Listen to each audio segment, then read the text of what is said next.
8 minutos. As férias escolares são um período em que as crianças passam mais tempo em casa, você tem de ocupá-las mais e os pais devem ficar atentos com algumas situações que podem causar acidentes domésticos. Tem que ficar atento mesmo, e as crianças em casa é sempre um perigo. A Vanessa Vantini está na casa de uma família de São José e vai passar algumas dicas importantes. Vanessa, boa tarde, estamos aqui ansiosos, aguardando as sugestões. Olá, boa tarde, Abranches, boa tarde a todos. Isso mesmo, a gente está na casa da minha xará, da Vanessa, né? A criançada aqui tudo tá de férias, viu? O marido tá aqui, tem esse pequenininho aqui, o Rian, de 4 anos, o irmão mais velho tem 9, e a gente já fala ao vivo da cozinha, né? Que a gente sabe que é uma área perigosa na casa. Xará, diz aí, aqui na cozinha quais são as regras com a criançada, que agora tá mais tempo em casa, a gente sabe como fica, né?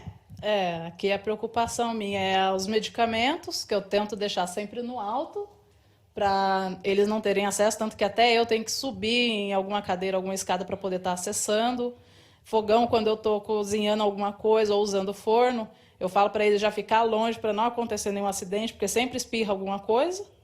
E também com as tomadas, porque daí eu tenho Benjamin para poder estar usando e tem adaptador, porque tenho tomada que não cabe na tomada nem sozinho. Então o jeito foi recorrer a um adaptador, porque não ia entrar de jeito nenhum. A mãe tem que ficar atenta a tudo mesmo, não tem jeito. Inclusive a gente está com um tenente aqui do Corpo de Bombeiros que vai explicar isso melhor pra gente. Esses cuidados, principalmente na cozinha, né? É um local mais perigoso da casa quando tá cheio de criança assim? Exato, Vanessa. Durante as férias a criançada toda bastante energia para gastar. A gente sempre orienta a questão preventiva de se ficar de olho nas crianças, mas esses componentes elétricos, componentes eletrônicos, muitos equipamentos hoje as crianças e os adultos também, né, a gente utiliza muito. Então as tomadas que a gente não estiver utilizando, elas devem ser colocadas o dispositivo para tampar, para não ter o risco da criança colocar nenhum objeto metálico e não sofrer o choque elétrico. Ela faz corretamente, né, a medicação em todos os materiais, produtos químicos, né, eles devem ficar fora do alcance das crianças.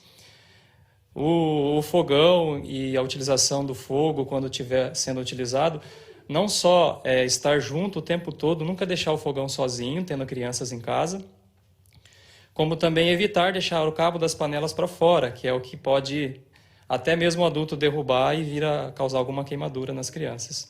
Tem um outro exemplo aqui interessante também, aqui na cozinha da Vanessa. Essa garrafa aqui, essa garrafa PET, ela utiliza para armazenar e guardar, né, o óleo usado, né, Vanessa? Você deixa aqui, mas fica de olho principalmente no pequeno, porque o que remete para ele? Pelo fato de ser garrafa de Guaraná, ele pensa que é Guaraná. Já chegou a pedir para mim algumas vezes que ele queria. Eu tenho que fazer o quê? Abrir a garrafa e virar um pouco em algum outro recipiente para ele poder estar vendo que não é que é óleo velho, para poder estar fazendo troca quando o caminhão de coleta de óleo passa na rua.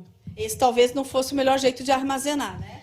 Sim, o ideal seria colocar num recipiente próprio, diferente do recipiente de Guaraná, e o mais importante, não deixar ao alcance. Por mais que esteja armazenado ali num recipiente de Guaraná, de um PET, o interessante seria tirar do local e, né, colocar no local que as crianças não tenham acesso. Tá certo. Obrigada pelas dicas, mas não para tudo por aqui não. Já já a gente volta. Vai mostrar um outro ambiente da casa, em que os pais também precisam ficar atentos. Até já já. Agora há pouco a Vanessa Vantini deu algumas dicas para quem acaba ficando com as crianças em casa nas férias. A gente volta a falar com ela sobre isso daí. Ô, Vanessa, quais outros cantos da casa oferecem riscos para as crianças, hein? É isso aí, Abrantes. Agora a gente está na parte externa da casa e aqui é o ambiente utilizado muito para lazer. Inclusive tem uma piscina aqui que esses dois já me disseram que se divertem bastante. Ela tá vazia porque esse fim de semana o tempinho não ficou bom, né, Vanessa? E você me explicou que aqui tem regra, é isso, para piscina? Sim, quando tá a piscina cheia, aí a gente pega e tá lá dentro, eu falo para eles, só podem vir para fora quando eu vier junto, não vá sozinho, porque tem que estar sempre de olho, porque pode acontecer de passar mal, alguma coisa. E eu tenho que estar junto para poder estar socorrendo, para não acontecer de se afogar. Aí, quando vem para fora, eu cato um banquinho, uma cadeira e sento aqui para poder estar vigiando. É isso aí. Esse cuidado é importante, né, para os pais que têm esse ambiente externo, para lazer, piscina, né? Realmente, Vanessa, o Corpo de Bombeiros ele desenvolve atividades educativas ao longo do ano todo. E uma das coisas que a gente sempre destaca nessas palestras é a importância de ter sempre alguém monitorando as crianças na piscina. Porque independente do tamanho da piscina, pode ter pouca água ou muita água. Qualquer quantidade de água pode-se ter um acidente aí e acontecer coisas que a gente não gostaria, né? Tem aquela coisa também, meu filho já está na escola de natação, ele sabe se virar na piscina, dá para confiar? Não, jamais. Crianças sempre, né, sob vigilância de um responsável, de um adulto. Independente se faz aula de natação, se já sabe nadar ou não pode ficar sozinho. E aqui fora tem um outro ambiente interessante, que a gente vê que aqui também tem uma parte de brinquedos, mas tem produto de limpeza também. Quais são os cuidados? Exato, como nós falamos há pouco, né? Todos os produtos de limpeza e produtos químicos, né, que são a origem desses materiais, eles nunca devem ficar ao alcance das crianças. A gente deve sempre colocá-los de maneira que as crianças não alcancem. Aqui, por exemplo, você colocaria mais alto, é isso? Se temos a prateleira aqui, a gente usaria a parte mais alta aqui para colocar esses materiais. Às vezes a cor também chama muito a atenção, às vezes quer experimentar, saber o que é. Exatamente. O cheiro é agradável, a cor ela chama atenção, isso tudo, né, é propício a acontecer um acidente. A criança ingerir ou até mesmo algum produto, só de ter contato com a pele já pode causar alguma irritação. Tá certo, muito obrigada pelas dicas. Vanessa, aproveito também para agradecer, né, a gentileza, me achará aqui de receber o Link Vanguarda na sua casa. E não tem jeito, férias é uma delícia, mas para os pais, atenção redobrada, então vamos curtir com bastante segurança. É com vocês aí no estúdio. É isso aí, ó, o menininho ali fazendo assim, ó, tomara que dê tudo certo aí ao longo dessas férias. Mas a gente estava comentando aqui a respeito desses armários aí, né, Rogério? Até o cuidado de parafusar as prateleiras na parede também é um cuidado importante, porque a criança olha o brinquedo ali em cima, vai se pendurar, se ela está solta, ela pode tombar também. Chegaram muitos comentários a respeito disso, tem até um exemplo aí com o armário, daqui a pouco a gente vai ler aqui para vocês. O ônibus em São José dos Campos já está mais caro, as novas tarifas começaram a valer hoje. A notícia, é claro, não agradou quem depende do transporte público. Pelas ruas, o que se ouviu dos passageiros foram reclamações. E então a segundona começou com preço novo nas passagens de ônibus em São José.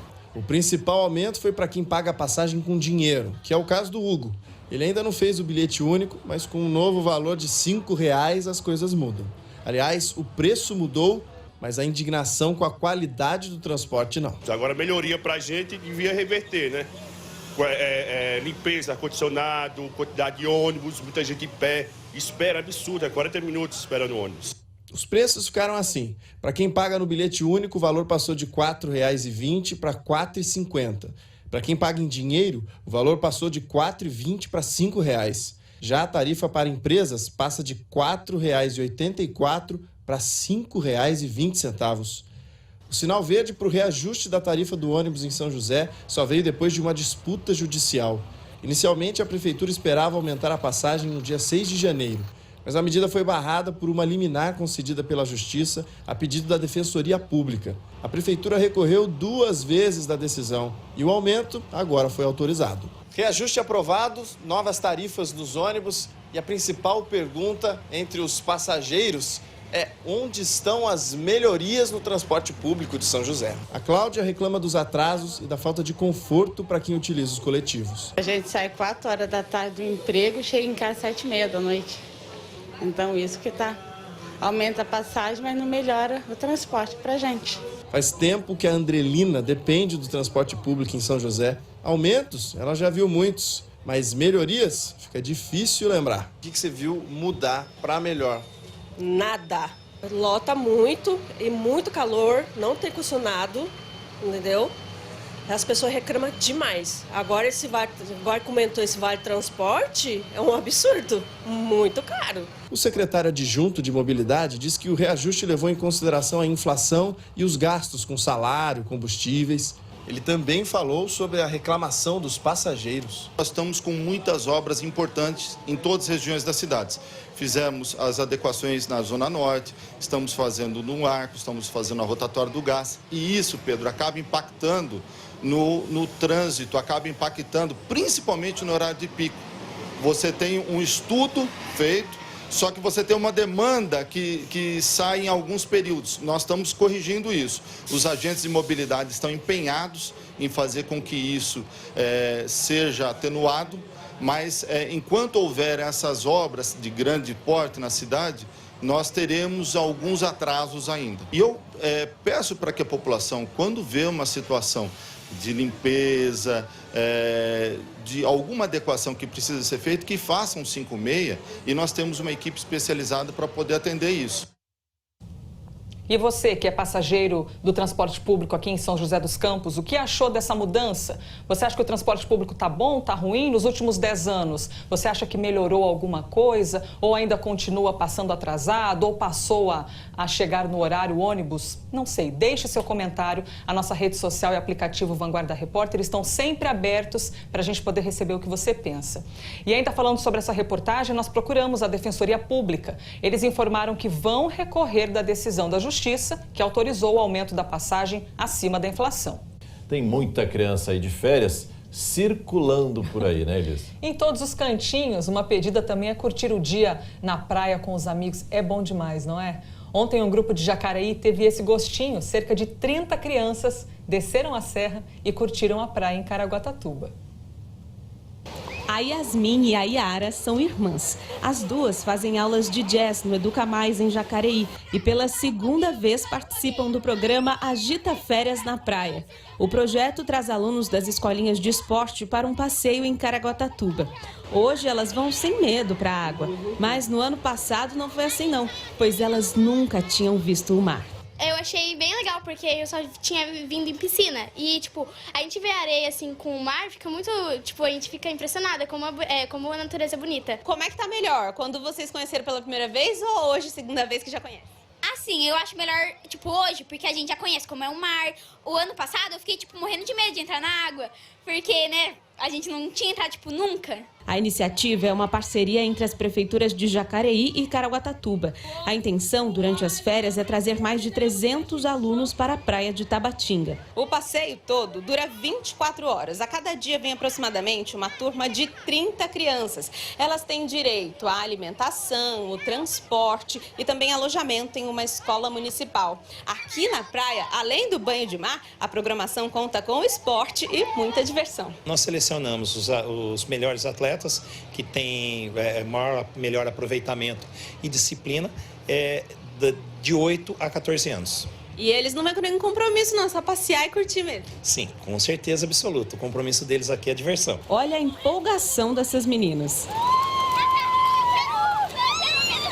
Deu pra ver que elas adoraram o passeio, né? Tá sendo muito legal porque eu tô com todas as minhas amigas aqui e eu tô conhecendo muita gente nova. Uma coisa nova pra mim que é, eu nunca fiz isso, eu nunca meio que saí com as minhas amigas pra ir pra praia. Ah, então você tá gostando, né? Sim.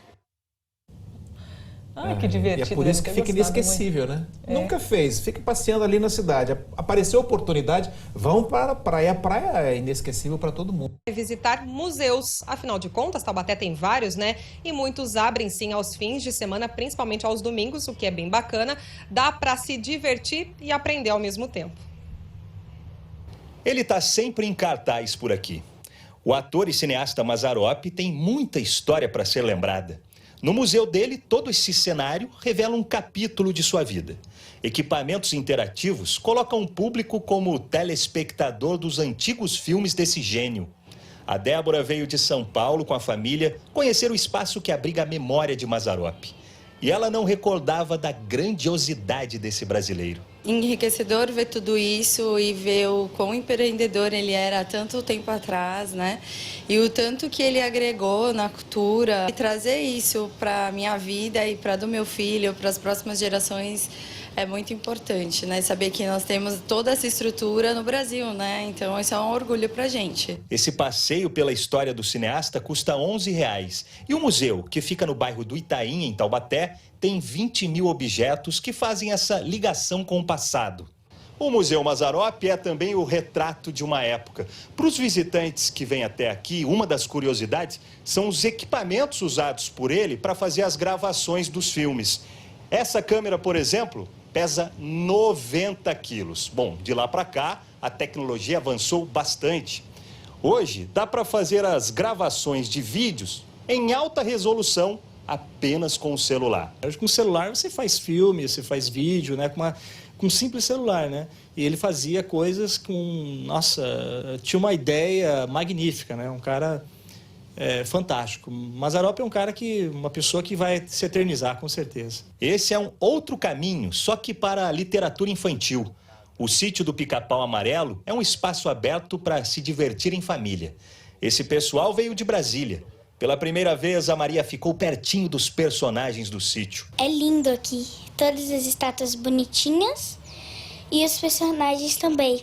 Quando eu era menino, assistia o Sítio do Pica-Pau Amarelo e você está aqui presente. Isso é muito importante, é muito bacana para você presenciar a história, você viver a cultura presencialmente. O Museu Histórico, Folclórico e Pedagógico Monteiro Lobato é uma janela para o conhecimento da criançada. É muito legal, a gente vai vendo aqui, vai conhecendo mais, parece que a gente padece da história. E mesmo quem já pulou para a fase adulta, brinca de ser criança. Como eu gosto! Nossa, eu nunca vou deixar de ser criança nessa parte. Adoro brincar com criança, adoro relembrar minha infância. Que coisa mais divertida do que isso, né? Um museu que a gente pode se divertir, brincar e ao mesmo tempo aprender. E como a gente viu, não é só para criança, não. Tem muito adulto também gostando dessa ideia, né? Vamos lá então, o Museu Monteiro Lobato, a entrada é de graça. O espaço abre de terça-feira a domingo, a partir das 10 da manhã. O Museu Mazzaropi, crianças até 7 anos e idosos não pagam nada. Estudantes pagam R$ 6,00 para entrar no local. O espaço também abre de terça a domingo, mas só na parte da manhã, das 8h30 até o 12h30. Uma ótima opção para o pessoal fugir de casa, né? De Reis já passou, foi no dia 6 de janeiro. Vamos voltar a falar com a Thalita França, mas ainda tem festa na região, Thalita? Tem sim, Rogério. Em Aparecida, essa data é celebrada durante todo o mês de janeiro, viu? Inclusive, neste fim de semana agora teve um encontro de Folia de Reis e o evento reuniu grupos do Brasil inteiro. Vamos dar uma olhadinha na reportagem. A passagem bíblica pede passagem para a chegada dos Reis Magos. É a folia de reis seguindo seu caminho de fé.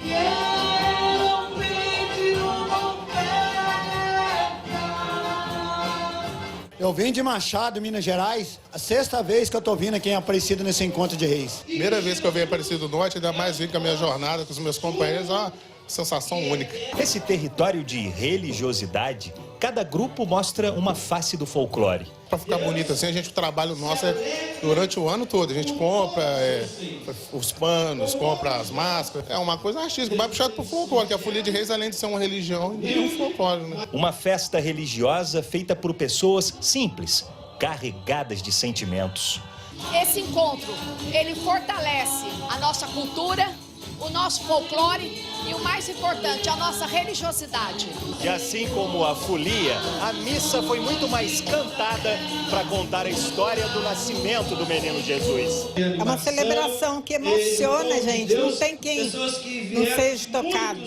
É muito lindo, muito bem preparado. Até a imagem da santa acompanhou a moda dos foliões com o manto estampado de alegria. Essa é mais uma Maria devota de Aparecida. A homenagem ajuda a engrandecer a crença da menina de 10 anos. Como é que você enxerga Nossa Senhora? Minha mãe. Só isso, minha milagrosa. Nessa cantoria cresce a espiritualidade da Folia de Reis, anunciando também a chegada de novas gerações.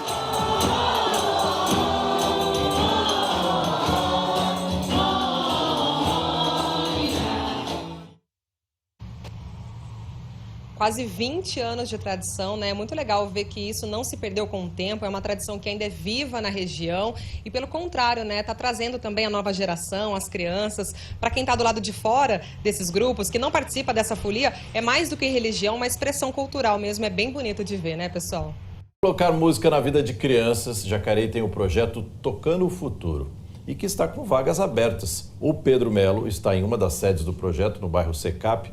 Pedro, boa tarde para você. O que a criança aprende? É tocar um instrumento? É cantar? Os dois juntos? Olá, muito boa tarde. Olha, cantar ainda não, mas eles aprendem pela flauta doce, já é o instrumento de porta de entrada. E o legal do Tocando o Futuro, né, é que eles depois têm muitos ex-alunos que estão hoje em orquestras, tendo uma vida até como músicos. Isso é muito bacana. São 160 vagas. 20 vagas para o período da manhã, 20 vagas para o período da tarde, em 4 polos. A gente está aqui no CECAP, Conjunto São Benedito, e aí a gente sabe que tem vagas também para o Pagador Andrade, Rio Comprido e também Bela Vista. Quem pode se inscrever? Crianças de 9 a 14 anos, a Adriele sabe muito bem disso, mas como é que faz para que esses jovens e essas crianças se inscrevam e venham aprender aqui os instrumentos? Então, o responsável ele pode estar comparecendo aqui no CECAP, trazendo os documentos pessoais dele e da criança, mais o comprovante de endereço. E aqui ele vai preencher uma ficha cadastral e é praticamente isso. Aqui eles vão ter os instrumentos, a porta de entrada, você estava me falando que é a flauta, mas assim, são divididos por níveis, é isso? Exatamente, essas vagas são para níveis de iniciante. Eles vão aprender teoria musical e vão executar a teoria na flauta doce. Aí passou do nível básico para o intermediário, tem vários outros instrumentos e daí varia com o gosto do aluno. O interessante, e você me contava ainda há pouco, é dessa questão de ex-alunos, né? A gente fala tocando o futuro, o legal é ver isso, né? São 3 anos praticamente aprendendo instrumentos e depois chega uma hora que vai tocar a vida, né? Sim, é o primeiro ano básico, depois mais um ano de intermediário, aí depois passa pro avançado. E mesmo os alunos do avançado, eles tem aluno que continua, que fica aqui anos, temos alunos que estão aqui há 5, 6 anos, e eles se interessando, eles vão para a orquestra, tem alunos que já trabalham com isso, já dão aula de música, então acaba aí tocando futuro. Olha, e é tudo de graça, isso é muito interessante. Brigadão, viu, Adriele, pela sua entrevista. E outra informação importante, as inscrições, então, são 160 vagas, como eu já disse, vão até o dia 21 de fevereiro. E as aulas vão começar no dia 2 de março, certo? É isso, a gente volta aí para o estúdio. É isso aí, crianças aí de 9 a 14 anos. Obrigado, Pedro, pelas informações. Para colocar música na vida de criança.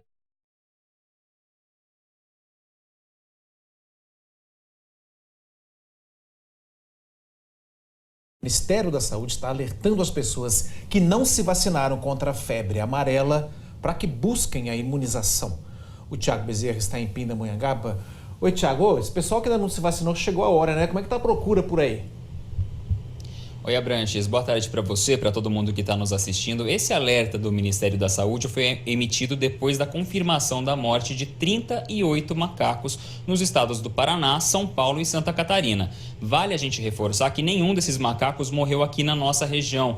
Mesmo assim, a vacina continua sendo indicada para todo mundo, principalmente para aquelas pessoas que ainda não se imunizaram. E por isso a gente veio até aqui em Pindamonhangaba conversar com o Rafael Lamana, da Vigilância Sanitária e Epidemiológica da cidade, para falar como que está a procura aqui em Pinda. Rafael, boa tarde. Boa tarde. A procura está bem abaixo ainda do esperado, né? Tendo em vista que já fazem parte do calendário anual de vacinação, então a população que está vindo é a população que vem tendo em vista as crianças de 9 meses de idade. Porém, aquelas que ainda não foram vacinadas, a procura está bem abaixo. Como que a gente sabe quem é que precisa ser imunizado? Por esse alerta do Ministério da Saúde que chegou até nós, são as crianças obrigatoriamente de 9 meses de idade e agora tem um reforço com 4 anos de idade também para até justamente pegar aquela população que há 4 anos atrás não tomou a vacina oportunamente. Vamos bater nessa tecla então. A partir de 2020, a gente tem, além daquela dose que já era obrigatória para as crianças até 9 meses de idade, um reforço aos 4 anos, é isso? É, exatamente. Esse reforço dos 4 anos, né? Quem nasceu em 2016, 2015, é justamente para que consiga aumentar a cobertura vacinal e naquele momento não tomou a vacina oportunamente. Então, o Ministério da Saúde está proporcionando mais uma vez para aumentar a cobertura vacinal da população que ainda não foi assistida com a vacina. Em 2018, a gente teve até caso de macaco morto aqui na cidade por causa da febre amarela. A gente sabe que isso já é uma situação fora, né? Não está acontecendo mais atualmente. Mesmo assim, a gente tem algumas áreas de risco, pessoas que não têm essa idade, não são crianças, mas que precisam tomar a vacina. Como a vacina faz parte do calendário anual, né? Ela é por obrigação que todos deveriam tomar a sua vacina. Todas as unidades de saúde nossas de Pindamonhangaba têm essa vacina disponível para fazer uso da população. Principalmente aquela população que reside próximo à mata, né, que tem contato com o macaco, possivelmente possa ter, é importante que faça. E também aquela população que agora, nesse momento de férias, está indo para a região litoral norte, é importante que faça uso da vacina, até porque lá também tem a circulação do vírus, então fazendo uso da vacina é a única maneira ou a melhor maneira de se manter imune frente à doença. Tá certo, Rafael, obrigado pelas informações. Então vamos só reforçar aqui uma coisa, a gente fala da morte de macaco, pessoal. O macaco não é o grande vilão dessa história não, viu? Inclusive, o macaco é tão vítima quanto os seres humanos. Eles são, na verdade, um alerta. A febre amarela é passada pela picada de um pernilongo. Então a gente tem que combater o pernilongo e não o macaco. E é claro, se você ainda não tomou a sua vacina contra a febre amarela, que você procure um posto de saúde e atualize a sua carteira de vacinação. Volto com vocês aí no estúdio. 2 recados importantes. Muito bem, Tiago, isso daí. O macaco, coitado, também está sofrendo tanto quanto as pessoas que não se previnem. Portanto, é importante tomar essa vacina. Tem mais uma participação. Chegou pelo aplicativo Vanguarda Repórter, que é outra ferramenta importante. Se você não tem, baixa aí no seu celular. O Cristiano de Souza, que é do Parque Santo André, ele mora em Caçapava, está pedindo uma seguinte ajuda. Vamos mostrar uma imagem aqui para entender qual é o problema dele. O que seria isso, Elisa? O que seria isso? Não é um suco de maçã, não é um chá gelado nesses dias quentes. Muito menos uma cervejinha sem colarinho. Exatamente. Isso aí está saindo da torneira deles. Eles não conseguem tomar água, não conseguem fazer coisa alguma. Enviaram um vídeo também pra gente. Vamos ver. Olha aí. Todo dia isso aqui agora no Paraguai. Olha a situação. Ó, olha, ó, como é que vai dar banho na criança com água dessa? Fala pra mim. Aí, ó. Entendeu o perfeito? Cadê a turma? Cobrar a turma quer, né? Que absurdo isso. A situação da roupa que eu acabei de tirar da máquina. Peraí, tá certo. Que situação, hein? Imagina a roupa, imagina que alguém vai colocar uma criança ali naquela banheira para lavar, vai sujar a criança, não vai lavar. Eles até disseram que a situação não é constante, mas que todos os dias, em algum momento, você está ali, sei lá, lavando louça, tirando uma água para cozinhar alguma coisa, tomando banho, e a água, em vez de estar clarinha, transparente, começa a sair desse jeito aqui da foto. Fomos atrás dos responsáveis. Quem é responsável ali pelo fornecimento de água em Caçapava é a Sabesp. O que eles informaram? Que estão fazendo análises nos poços que abastecem a região ali do Parque Santo André para entender o que está acontecendo e que estiveram hoje de manhã na casa do Cristiano. Quando eles foram, a água estava normal. Estava ali, não tinha essa cor escura como estava aparecendo aqui no telão. Mas garantiram que vão acompanhar para entender o que está acontecendo e nós também vamos acompanhar esse problema. Viu, Cristiano? Qualquer mudança, qualquer melhoria também avisa a gente, que a gente gosta de dar as boas notícias e contar quando algo foi resolvido. Vamos a falar do transporte público. Em Jacareí começou a funcionar hoje o corredor de ônibus na região central da cidade. Em algumas vias, os motoristas que não respeitarem a preferência do transporte coletivo poderão ser multados. Na Avenida Siqueira Campos, em Jacareí, a sinalização é de faixa exclusiva para ônibus. Para algumas pessoas, hoje pela manhã, ainda era a novidade ter o corredor de ônibus na cidade. Eu vejo muito assim pela televisão, mas não... E hoje começa a multar. É. Então tem que falar pro meu marido, né, que é ele que me traz. Tem que ficar atento. Tem bastante. É importante ficar atento à sinalização. Na pista agora a faixa é contínua no chão, indicando que aqui só passa ônibus. Inclusive tem placa orientando os horários. É porque a novidade só vale nos horários de pico, das 6 às 9 da manhã e das 4 da tarde às 7 da noite. Alguns passageiros do transporte público acham que a mudança pode ser boa. Você acha que vai ajudar um pouquinho aqui no trânsito da cidade? Sim, ainda mais Jacareí, né, que ela tem as vias mais curtas. Eu acredito que o corredor vai melhorar sim. Já está melhorando, os ônibus estão chegando mais rápido e tudo. Eu acho que vai ser uma boa, né, porque às vezes você atrapalha para você... Quer pegar o ônibus, vem um carro, atrapalha um pouquinho. E para o passageiro, que também é motorista, a mudança não agradou tanto. Como eu dirijo também, eu sou motorista, aqui na cidade de Jacareí não vejo benefício por causa do motivo da sua ser muito estreita. Então eu não vejo benefício. De início, a prefeitura implantou cerca de 7 quilômetros de corredores de ônibus na região central de Jacareí. Além da Siqueira Campos, outras 5 ruas também passam a contar com o corredor exclusivo, que poderá ser usado apenas por ônibus, veículos que fazem transporte escolar e táxis com passageiros. Já as demais avenidas passam a ter corredor compartilhado, por onde os carros podem trafegar, dando preferência ao transporte coletivo. Nosso foco é esse, diminuir o tempo do passageiro dentro do transporte coletivo, porque desde 2017 está se estudando esse corredor, vendo a característica da cidade, qual via que teria a condição de ser exclusiva ou compartilhada. Então, se chegou nesse trecho e quais, dentro do trecho, quais vias teriam essa condição, que são as que têm o maior volume de veículos do transporte coletivo. A fiscalização dos corredores de ônibus aqui em Jacareí será feita pelos agentes de trânsito. Quem não respeitar as novas regras estará cometendo uma infração gravíssima, 7 pontos na carteira e o valor quase R$300. No primeiro dia de funcionamento, muitos motoristas ainda não estavam respeitando a nova regra. Eles até podem entrar na faixa exclusiva, mas apenas para fazer conversão ou entrar em comércios. Para conversão à direita, para você entrar num estabelecimento, você entra na via no momento que você precisa virar. Então os agentes eles estão cientes disso, está tendo um alinhamento entre eles, os guardas civis que têm a atribuição para fazer a autuação, então está alinhado nesse sentido. Então a gente reforça que as autuações já estão sendo feitas para quem desrespeitar o uso do corredor exclusivo de ônibus. A relação completa das vias que receberam os corredores você pode conferir no G1.